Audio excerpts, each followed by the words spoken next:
I know your morning routine. You brush your teeth, stand under a steaming hot shower, scrub with soap and deodorant, and somehow still feel grimy by nightfall. Now, step into my sandals. I am standing here in the ancient dust where Jesus walked, and my world has none of that. No running water, no soap, no paper. But here is the secret you do not understand about us. We are not filthy. The sacred laws my people follow to stay clean are so incredibly advanced that your scientists only figured them out 2,000 years later. We live by a survival manual that medieval Europe ignored. A mistake that cost them a third of their population. To survive out here with me, you have to completely forget what the word hygiene means in your comfortable modern life. Out here, getting clean has absolutely nothing to do with looking good. I do not wash my face in the morning to admire my reflection. For me, and for my entire village, hygiene is pure, terrifying survival. It is the razor-thin line between my family living to see the harvest or a plague, wiping out our entire settlement in a matter of weeks.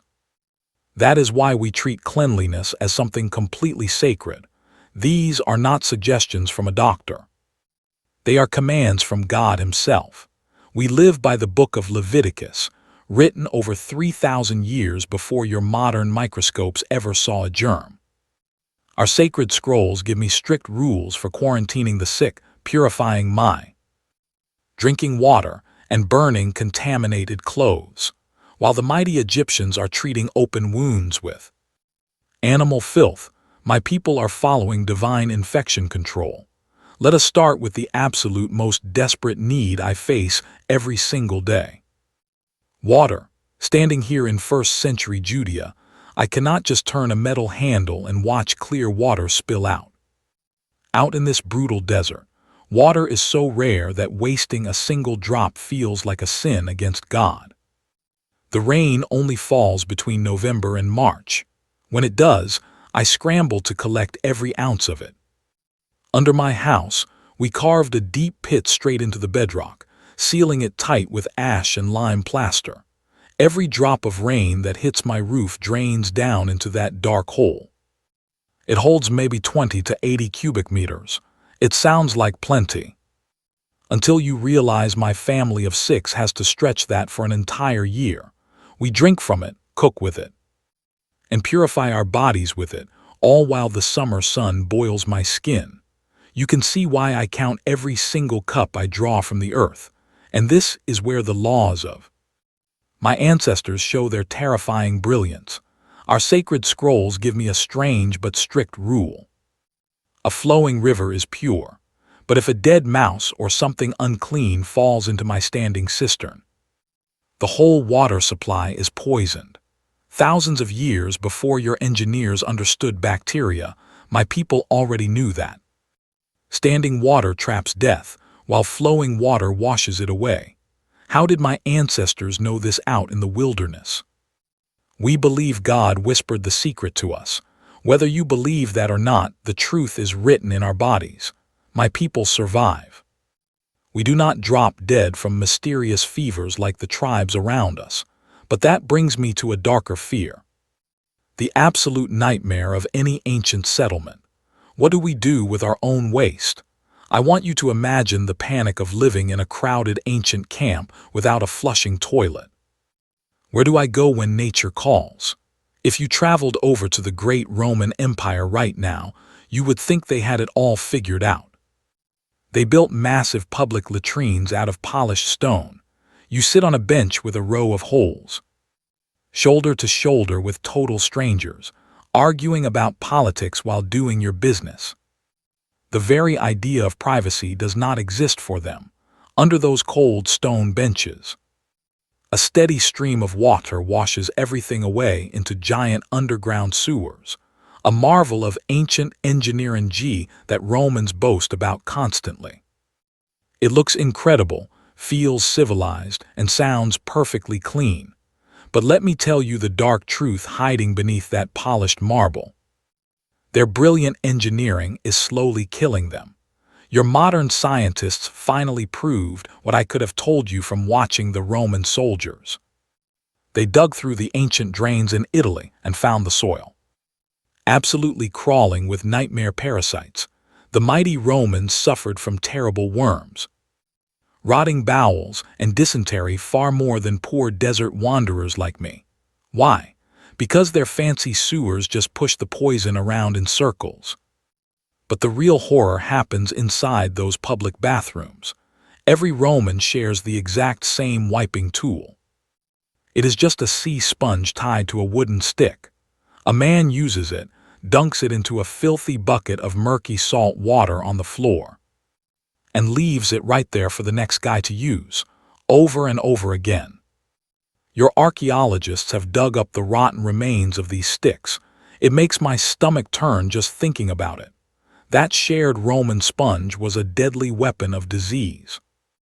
Now, compare their arrogant engineering to the quiet, sacred law I have to follow out here in the dust.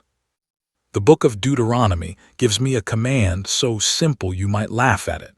It tells me to walk outside the borders of our camp, carry a small shovel with my weapons, dig a hole in the dirt, and completely cover my waist. That is it, no marble benches, no underground rivers, just a man, a shovel, and the dry earth. You might think my way is primitive compared to Rome, but my simple shovel holds 3 incredible secrets of survival. First, I am forced to leave the camp entirely. That means the invisible filth never gets near our precious drinking cisterns. It never touches the fire where my wife bakes our bread, and it stays far away from the dirt where my children play. Leaving the camp feels like common sense to you, right? But believe me, the surrounding G nations just do their business wherever they stand. In the alleys behind their tents, right out in the open. 1,000 years from now, people in fancy European castles will literally dump their waste out of high windows straight onto the busy streets below. That exact arrogance will feed the Black Death and wipe out millions. But here in the lonely desert, my God commands me to bury it. Covering it with heavy soil does things I cannot even see. It traps the smell, keeps the swarms of biting flies away, and prevents wild dogs from digging it up and dragging disease back to my family. The earth swallows the poison and breaks it down in the dark. And then there is the final, brilliant rule. The sacred text demands that I carry my own personal shovel. Because I carry my own shovel, I never share tools with another man. It is the absolute opposite of that terrifying Roman sponge. Stick with me, because this completely shatters how you view my ancient world. Managing waste is only the beginning of my daily struggle. When someone in my camp gets sick, we do not blame angry ghosts or evil spirits like the pagans do. Our priests act like your modern disease detectives. If I wake up terrified, finding a strange rash or a swollen sore on my skin that refuses to heal, I am immediately dragged out of my tent and brought straight to the priest. He studies my flesh closely. If it looks dangerous, he does not perform a magic spell. He locks me away in total isolation for exactly 7 days. I sit alone in the terrifying quiet, waiting for the sickness to reveal its true nature. After 7 long days, the priest returns to examine my skin. If the rotting plague has spread, my worst nightmare comes true. I am declared unclean. They cast me out into the wasteland alone. I have to tear my clothes in mourning, let my hair hang wild, and tightly wrap a cloth over my mouth and nose. Whenever a traveler approaches, I have to scream, "Unclean, unclean," to warn them away. Think about the heavy burden of that isolation. I am practicing severe social distancing, wearing a face mask over my breathing passages, and shouting verbal warnings to prevent community spread. I am living through a strict medical quarantine thousands of years before your modern world ever heard of a global pandemic. My heart breaks for the family I left behind, but my exile keeps them breathing. And the agonizing laws do not stop at my flesh. I stare at the greenish stain creeping across my tunic, and a cold knot tightens in my stomach. You and I might look at this today and just see mold, a simple laundry problem. But out here, it is a matter of life and death. If this stain spreads after 7 days in isolation, my clothes are thrown into the flames. If it stops, I wash it, wait another 7 days and tear out the rot. If it returns, fire without hesitation. Today you call this a strict decontamination protocol. To me, it is the uncompromising law of the Almighty. It is terrifying how easily we could lose everything. Yet, centuries later, the grand kings of medieval Europe would turn their backs on this exact wisdom. They would look at human filth and somehow see holiness, treating a simple bath with utter suspicion. It makes me shudder to think of a queen boasting she only bathed twice in her life, or a king who saw water as a threat. They drowned their foul courts in heavy perfumes just to survive the stench. I live in a harsh, dusty world, yet the divine law I follow demands constant purification. Touching a lifeless body, I must wash. Finding a dead animal on the road, I must wash. This is not some polite suggestion I can ignore when I feel tired. It is an absolute command binding my soul.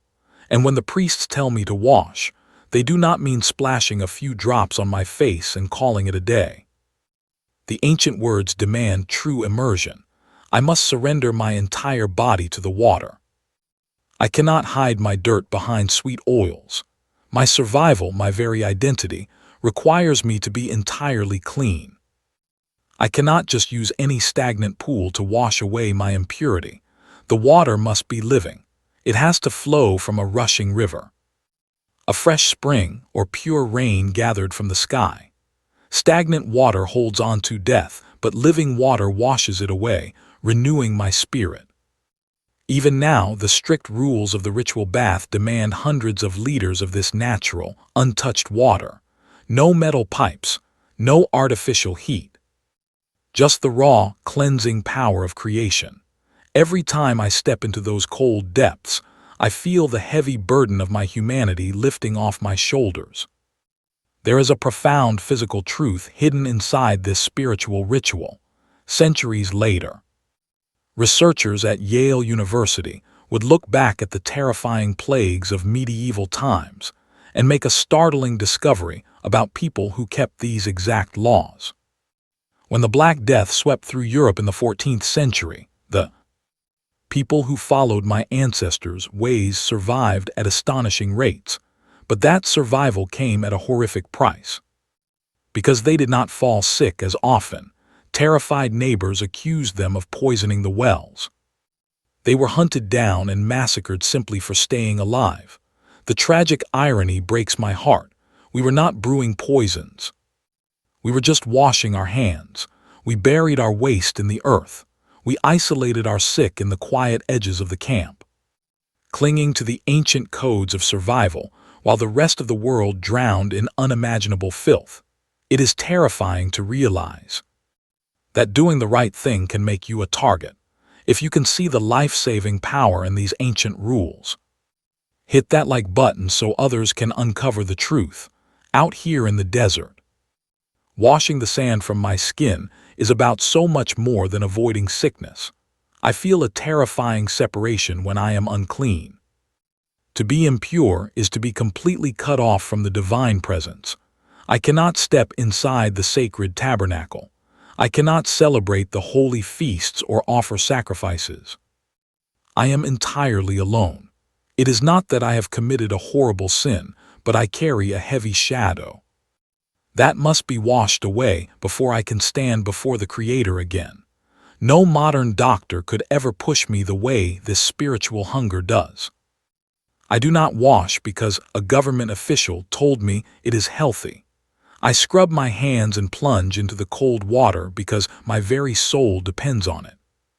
Cleanliness is my deepest act of worship, tying my fragile physical body directly to the eternal heavens above. Imagine waking up in my world, breathing the dry morning air, and needing to clean your teeth. We have no plastic brushes, no minty pastes, no floss. So I reach for a small branch cut from the mustard tree, about the length of my hand. I sit by the tent, slowly chewing the bitter end of the wood until the tough fibers splinter apart, forming a perfect, bristly brush. I scrub it hard against my teeth and gums, tasting the sharp, earthy sap. It might sound completely primitive now, but my simple wooden stick holds secrets that even modern science marvels at. Decades from now, health experts will confirm what I already know. This bitter sap is full of natural defenses, powerful minerals, and healing compounds that fight decay. The earth itself provides my medicine naturally. It is literally a brush with medicine already built into the wood, even today. Over 1 billion people across the world still reach for this exact same branch instead of a piece of factory plastic. Our oldest stories whisper that Father Abraham himself chewed these roots as he wandered the sands, while the sacred scrolls do not explicitly mention the twig. It is woven into the very fabric of our survival out here. But there is another mark of identity I carry every single day. One that defines me the moment you look at my face, my hair and my beard. The divine law forbids me from cutting the hair at the sides of my head or trimming the edges of my beard. This is not just a strange, ancient fashion choice. My unshaven face is a bold declaration of exactly who I am, a quiet rebellion against the powerful empires that surround us.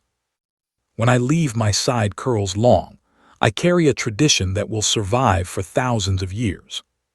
But my beard protects me in ways I barely understand. In the great cities of Egypt, men are obsessed with scraping every inch of hair from their bodies using dull bronze blades. Their priests shave themselves bare every 3 days. But those ancient barbershops are nightmare cauldrons of disease. One blade, wiped on a dirty rag, drags across a dozen different faces. I have seen the festering wounds, the angry boils, the terrifying skin rots that follow the razor's edge. The empires boast of their smooth skin, but their records show a horrifying trail of agonizing abscesses and endless infections. By simply obeying the divine command to leave my face untouched, I am completely shielded from an invisible, deadly slaughter I cannot even see. By letting my beard grow thick and wild, I am doing more than just dodging the barber's infected blade. The relentless desert wind is completely unforgiving.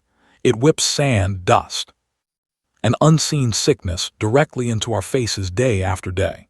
My beard acts as a living shield, catching the dirt and grit before it can ever reach my lungs. It is not perfect armor, but out here in the brutal heat of the wilderness, every single layer of protection keeps me breathing. But the most radical habit I practice has nothing to do with my hair at all. It is the simple act of pouring water over my hands before I break my bread. This is not just about the grand ritual baths anymore. It is about the intimate, quiet moments of daily survival. Even the great prophets were known by this simple action. I lift the heavy clay pitcher, watching the clear water cascade over my dust-stained hands. I never just dip them in a basin. The water must flow, carrying the impurities away.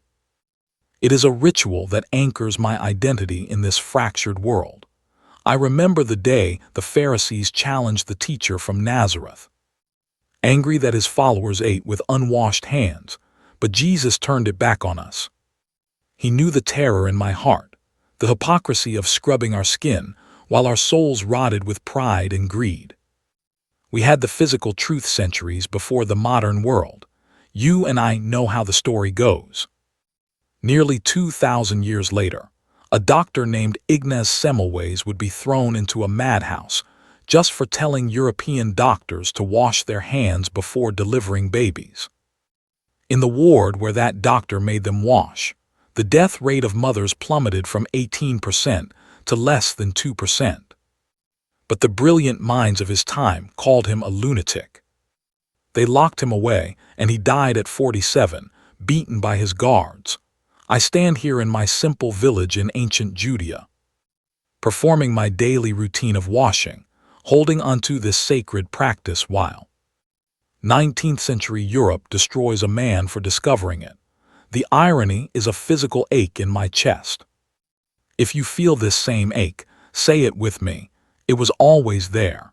The answers were woven into our survival before the world was ready to listen. But our laws went deeper than washing skin. We are bound by rules that protect our very souls, the strict laws of what we can and cannot eat. I walk through the bustling market, passing stalls of food I am forbidden to touch. These are the laws of kashrut, the ancient code that separates me from the nations around us. People always wonder if these boundaries are about keeping our bodies safe or keeping our spirits pure. The truth is, they are exactly the same thing. Look at what we are commanded to avoid. We cannot eat pigs, and in this blistering desert heat, without any way to keep meat cold. That animal is a breeding ground for dangerous parasites. We are forbidden to eat bottom-dwelling creatures from the sea. Those living filters that soak up every deadly toxin and heavy metal in the water. We turn our eyes away from birds of prey and scavengers, creatures completely infected by the rotting flesh they consume. But there is one command that hangs over me heavier than all the rest.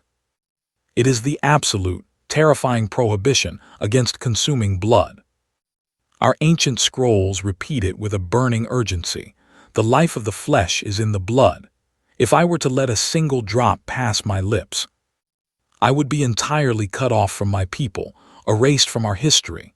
I feel the weight of that threat every time a meal is prepared. It is not just a gentle suggestion. It is the absolute loudest warning in our law.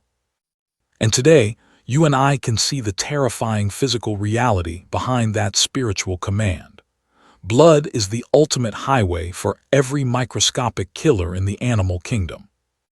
Every virus, every creeping bacteria, every deadly parasite uses the bloodstream as its primary road to destruction. When I watch the ritual slaughter, the shechita, I feel the sacred responsibility of our survival. The blade must be flawless, without a single microscopic nick. One swift, deep motion across the throat severs the vessels, dropping the pressure so fast the animal fades into darkness in mere seconds. The blood rushes out violently, taking the invisible plagues with it. But my work does not end there. I carry the meat home and cover it entirely in coarse rock salt, leaving it on a tilted board for an agonizing hour. I sit in the dim light of my home, watching the salt pull the final traces of red from the flesh. Only then can I wash it clean, salting, draining, waiting. In my desperate obedience to God, I am stripping away the unseen death that threatens my family, without knowing the scientific names for the invisible terrors around us. My people have been performing a flawless three-step ritual of decontamination, but the pressure to stay pure reaches even further into my kitchen. There is a strange, almost poetic command echoing in my mind. You shall not boil a young goat in its mother's milk. That one sentence forces me to keep two completely separate sets of pots, plates, and utensils. But think about the world I live in, under the punishing sun of the ancient Near East, where the heat easily breaks 35 degrees. Fresh milk turns into a toxic breeding ground for bacteria in less than 2 hours. We debate the spiritual mercy of this law endlessly, but I can feel its physical protection saving my life every single day. Imagine dropping raw meat into that warm, spoiling milk. The heavy proteins would feed the unseen bacteria, while the thick layer of fat would wrap around them like a shield against the heat of my unpredictable clay oven. Cooking over an open fire is always a gamble, and if the center does not get hot enough, I am serving my children a deadly poison. By keeping the meat far away from the milk, I am blindly shutting down one of the most fatal cross-contaminations in the ancient world. And then there is the absolute dread of finding an animal already dead in the field. Our law screams at us to walk away. I am completely forbidden from eating it. The terror is real. That fallen creature could be holding a deadly infectious disease that could wipe out my entire village in days. Even if the flesh looks perfectly fresh, I know the dark blood coagulating in its veins has already become a nursery for decay. By rigidly obeying this command, my people stand safely behind an invisible wall, untouched by the animal plagues that regularly decimate the surrounding nations. But the real miracle is the hidden thread tying all these rules together. When I look at the strict list of animals I am allowed to consume, the quiet sheep, the sturdy cattle, the mountain deer, I see a perfect pattern. They are all gentle creatures that chew the cud and have divided hooves. They eat only sunlit plants, filtering their food through multiple stomachs. Their bodies are clean, carrying a fraction of the creeping parasites that infest the wild predators and scavengers roaming the desert. Any beast that tears into flesh or consumes the filth of the earth like the pig absorbs every sickness from the bottom of the food chain. We are living out the modern science of bioaccumulation 3,500 years before anyone writes the textbook. But my struggle for survival goes beyond the walls of my kitchen and spills out into the dust of the open fields. I live under the heavy, awe-inspiring law of the sabbatical year, every 7 years. I must look at my hungry family, lay down my heavy plow and let the soil completely rest. No planting, no frantic harvesting. I am forced to trust the unseen hand of God for my survival. We leave the earth untouched, and when the great jubilee arrives after 7 cycles, we hit a total reset on the land that sustains us. I watch the foreign empires farm their fields into dust, growing frantic as their exhausted dirt yields weak, diseased crops. They do not understand that pushing the earth without mercy invites fungal plagues and famine, what modern scientists will one day call crop rotation. I live out as an unyielding divine law in the harsh Bronze Age, and the mercy extends even into the bloodiest conflicts. When our armies surround an enemy city, the law explicitly forbids me from taking my heavy axe to their fruit trees. Our enemies practice total annihilation, scorching the earth, salting the soil, starving out unborn generations. But I am told to protect the future, even in the chaos of war. I stand here holding my weapon, commanded to preserve the delicate balance of life while facing my own death. When foreign armies march, they burn every forest to the ground, leaving nothing but ash. The Romans will eventually do the same, turning green lands into barren deserts. But I am forbidden from ever lifting an axe against a fruit tree, even in the bitterest siege. The law asks me a simple question. Is the tree my enemy that I should destroy it? The truth is, destroying the roots tears apart the soil, choking our only drinking water with mud and ruin. Without the cooling shade, the desert heat becomes a suffocating trap. Without the sweet fruits, my children would fall to terrifying sicknesses, their gums bleeding, their bodies too weak to fight off illness. By demanding that I protect a simple tree, the divine law is secretly building a fortress of health for my grandchildren. Our survival is entirely rooted in the earth we spare. Let me tell you, when you live in the dust of Judea, survival is a heavy burden. This long-term vision of health, not just for me, but for my community and the children I haven't even met, is what truly separates us from the rest of the ancient world. You and I know how the Egyptians live. They have magnificent hygiene, but only for the pharaohs and priests. The poor souls building their pyramids die in absolute filth. The Romans will build grand baths, but their slaves are left to rot in the streets. The Greek philosophers write grand scrolls on diet, but only for free men. But for us, the law applies to everyone. The wealthy merchant and the poorest widow wash their hands the exact same way. I take my shovel to the fields just like the high priest does. Purity here is democratic. There is a hidden power in this shared burden, something we cannot fully see but feel in our bones. In any camp or village, our collective health is only as strong as the weakest among us. What good is it if the elders wash their hands? But the servant preparing their bread does not. Sickness does not care about your wealth or your title. A plague that starts in the poorest tents will sweep through the palaces with ruthless speed. Kings and farmers die from the exact same plagues.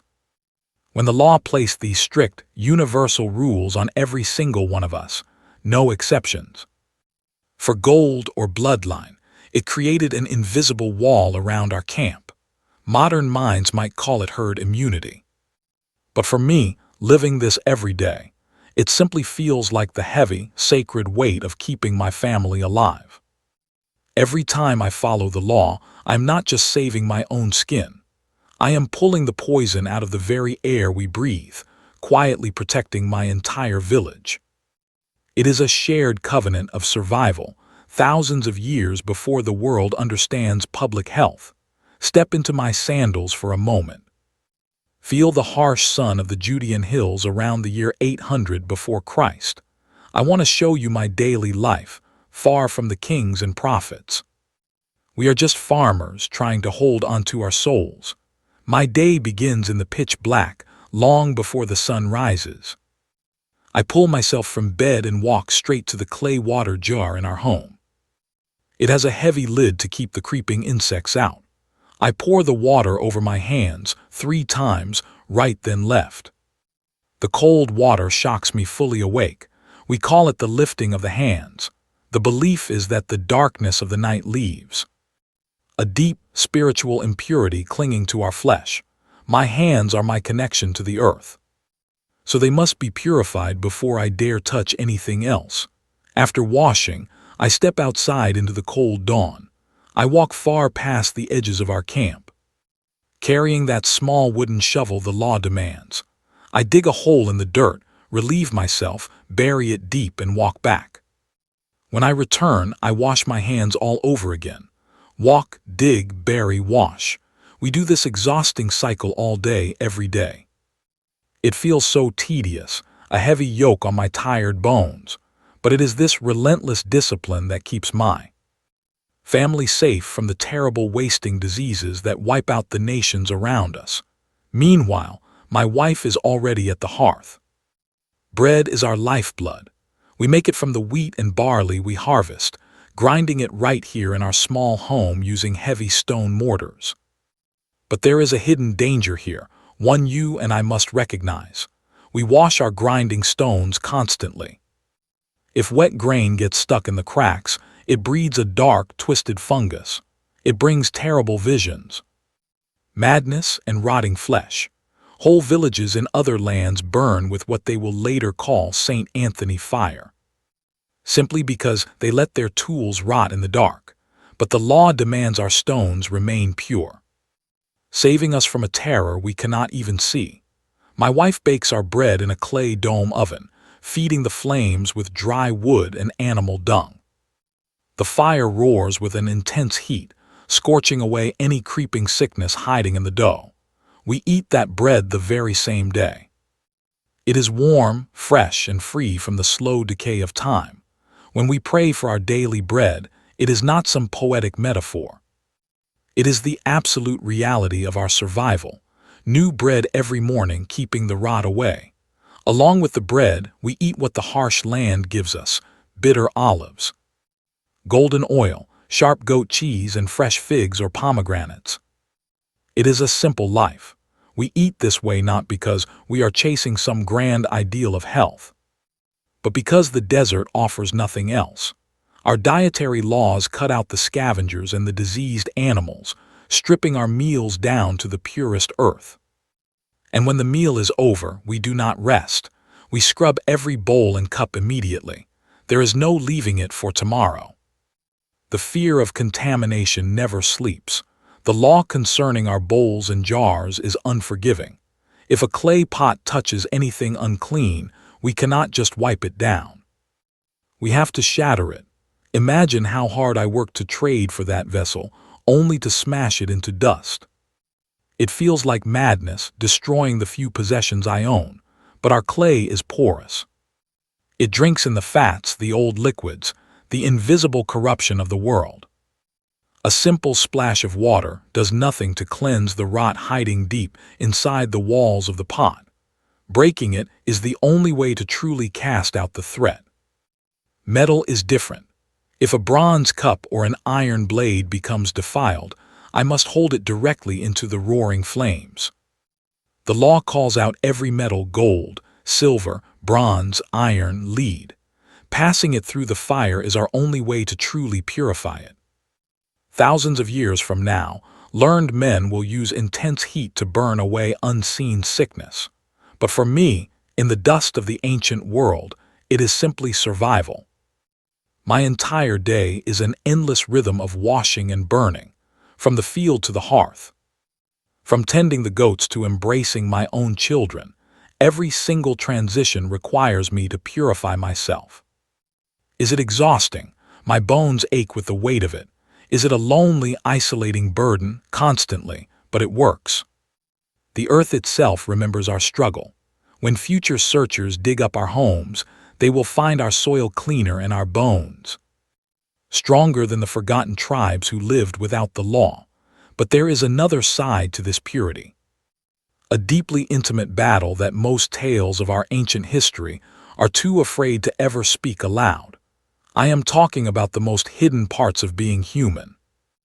Our intimate fluids, birth, the monthly bleeding. The law watches over all of it with a terrifying closeness. It makes me feel exposed, stripped bare before the heavens. The ancient texts speak of these things with a heavy hand. Let us look at the reality of the monthly cycle together. When a woman bleeds, the law declares her impure for 7 long days. Anyone who touches her shares that heavy stain until the sun goes down. Her bed, her chair, everything she rests upon carries the weight of separation. When the 7 days end, she must walk into living, flowing water, submerging herself completely before she can be whole again. Before you judge this ancient isolation harshly, you must stand in the dust and see the world through my eyes. We do not have the soft comforts of your future. Our women use rough scraps of linen or coarse wool, washing and reusing them endlessly. In the pagan towns across the valley, they use nothing at all. The blood simply falls onto shared sleeping mats and the tables where they prepare food. You and I know that blood is life, but it is also a vessel for decay. In the blistering heat of the desert sun, that exposed blood breeds a creeping rot faster than you can imagine. Sickness takes root in mere hours, when the law forces this painful isolation upon our wives, demanding we scrub every surface they touch. It is not out of cruelty or a desire to shame them. It is a desperate, lonely wall built against the angel of death. It is the heavy, relentless price we must pay every single month just to keep our families alive. I step into the living waters of the immersion bath, feeling the desert dust wash away from my weary bones. This ritual is not just about washing my skin, but cleansing my soul. Every speck of dirt under my nails, every tangle in my hair must be gone. The water has to touch every part of me. You and I live in an age where a hot shower is just a few steps away. But out here in the ancient sands, while other nations might bathe only twice a year, our law demands this deep purification every single month, and it is not just for the women. The law of Leviticus 15 speaks to us men as well. If my body releases seed in the dark of night, I carry that impurity like a shadow until sunset. And I too must submerge my whole self in the cleansing waters.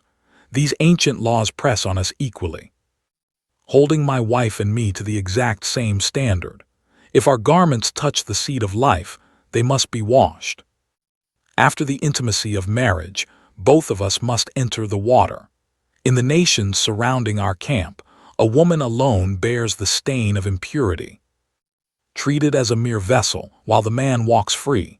but our teachings demand shared purity. In this unforgiving wilderness, long before anyone understood the invisible threats of infections, this simple act of washing shielded us from diseases that could destroy our camp. It is a profound equalization of our souls. And then there is the matter of childbirth, a heavy burden of law that hides a miraculous, life-saving mercy. When I watch a mother in our camp bring new life into this harsh world, I see the fragile line between life and death. Leviticus 12 tells us that if she bears a son, she enters 40 days of purification. For a daughter, the separation doubles to 80 days. Scholars will argue for centuries over this difference. But standing here, I see the raw physical reality of survival. 40 days is precisely the time her battered body needs to heal from birth. Inside her, the womb is a literal open wound, vulnerable to the terrifying fevers that have stolen countless mothers throughout time.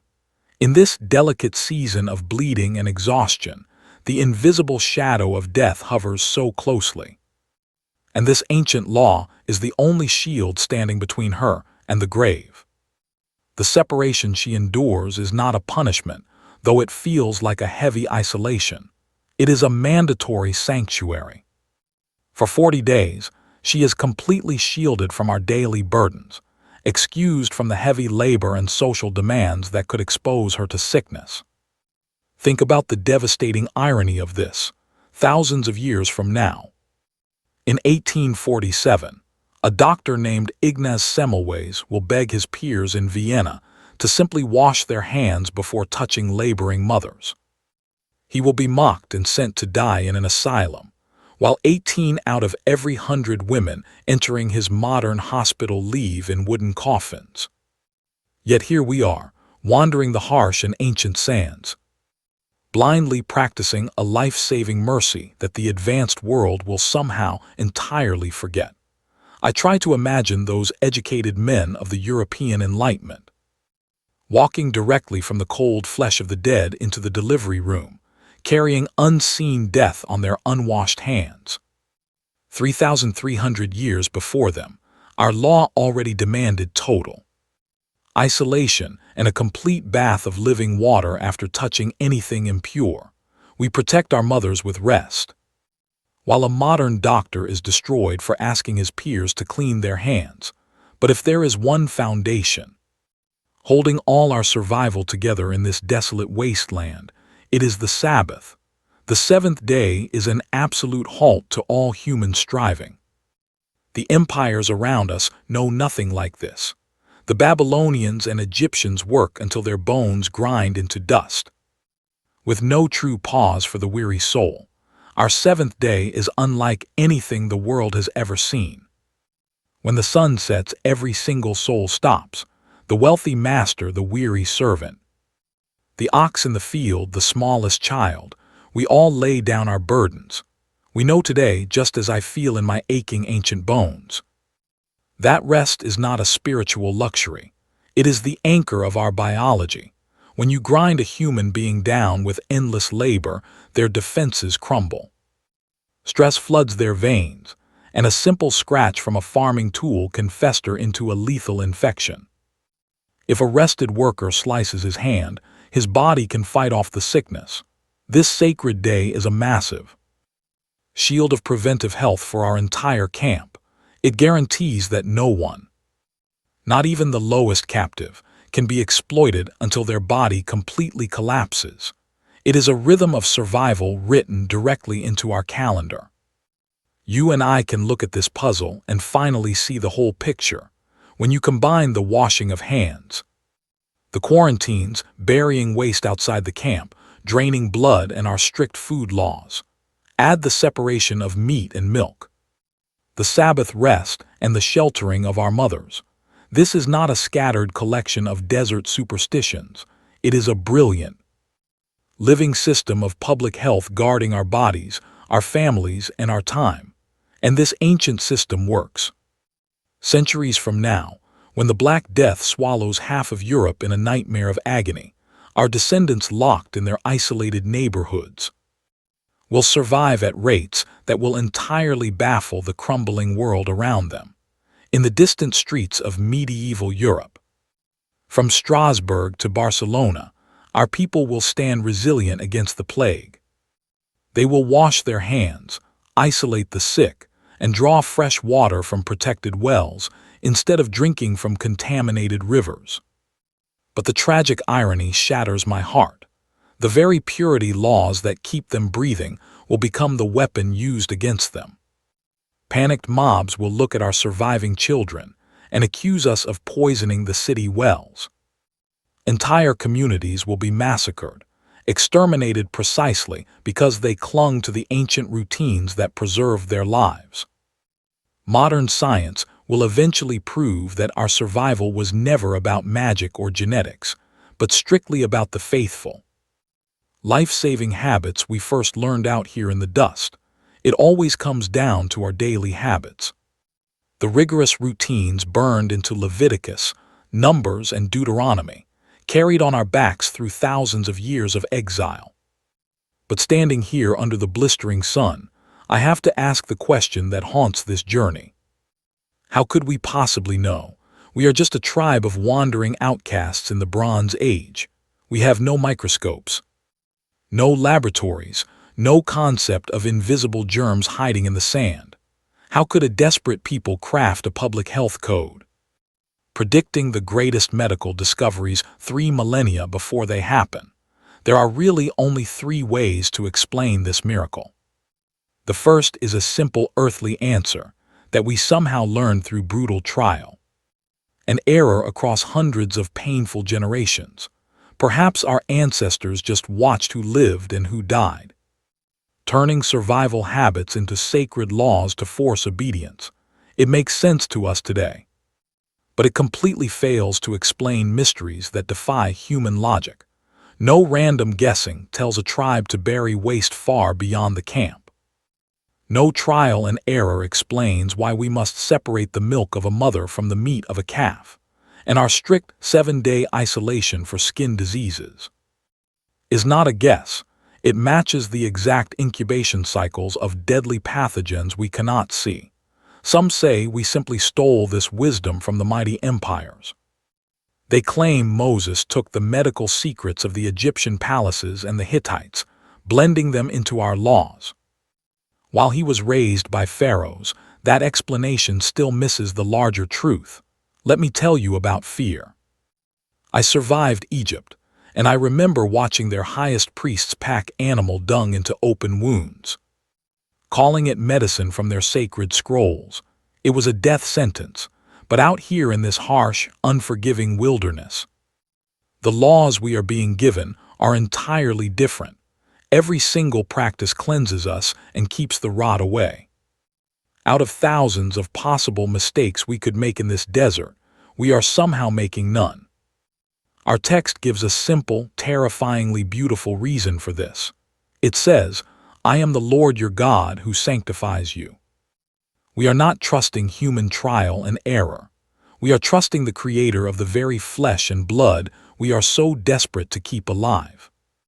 For me, standing in this dust, it is the only answer that makes sense. For you, looking back, maybe it is a stunning coincidence.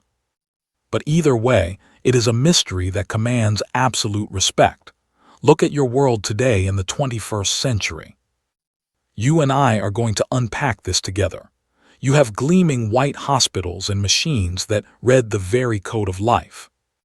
Yet, when the Great Plague of 2020 brought your world to its knees, what did your leaders tell you to do? They told you to wash your hands constantly, to hide away when you felt the sickness coming, to keep your distance from neighbors. Your government spent billions teaching you these survival rules, but I have been living by these exact same commands out here in the dust. They were already written down on coarse goat skin, painted with soot. 3,500 years before your modern scientists even knew what a virus was. From this lonely mountain in the desert, the truth was already echoing. Wash your hands, isolate the sick, do not touch what is impure. I am told to bathe in running water, and to bury anything that brings death deep in the earth. I am commanded to rest and to watch over my neighbor just as I watch over my own soul. Out here in the crowded camp, my neighbor's sickness will quickly become my own. This is the heavy truth I carry. It is not just about unseen illness or ancient quarantine. It is the terrifying realization that my survival is entirely chained to the people sleeping in the tent next to mine. My daily washing is not personal vanity, it is a profound moral duty. I breathe the same hot wind, drink from the same precious well, and touch the same coarse fabric as everyone else, if I am careful. I am a shield for my people. If I am careless, I am a weapon against them. This beautiful burden feels obvious to you today. But out here in the ancient world, it simply did not exist anywhere else. It was born just one single time in this one desperate place, given to one terrified group of wanderers, and written down in one solitary book. And thousands of years later, as you walk through your modern cities, it is still keeping you alive. We are separated by oceans of time, you and I, yet we are bound together by the exact same fragile flesh and the exact same need for salvation. If my journey through this ancient dust has opened your eyes, I ask you to stay with me a little longer. Select the next story that is waiting for you on your screen right now.